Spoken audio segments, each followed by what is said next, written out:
Alhamdulillah, wassalatu wassalamu ala rasulillah. Surada aytат: Assalamu alaikum wa rahmatullahi wa barakatuh. Құранды қармап оқыш үшін дарат зарылбы же зарыл емес пе дейді.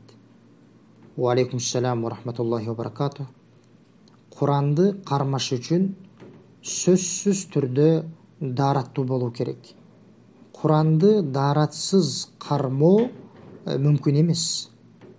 Бұл сөз жумһур алымдарының сөзі. 4 мазхаб имамдары тең мынау шул сөзді айтышқан. Далил пайғамбару саллаллаху алейхи вассаламдың хадисі.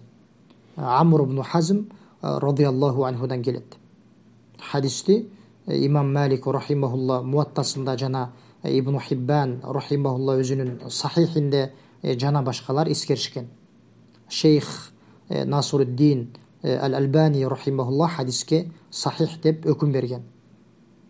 Ошол хадисте пайғамбару саллаллаху алейхи вассалам айтат: «Ан ла ямассал Qur'ана илля тахир». Құранды таза адам ғана қармай алат. Құранды таза адам ғана қармасын деп. Мындайша айтқанда, дараттуу адам ғана Құранды қармай алат. Ошондуктан Құранды даратсыз қармоо мүмкін емес. Анан айырмасы жоқ. Құранды оқыш үшін қармайбы, же болбосо жөн эле қармайбы.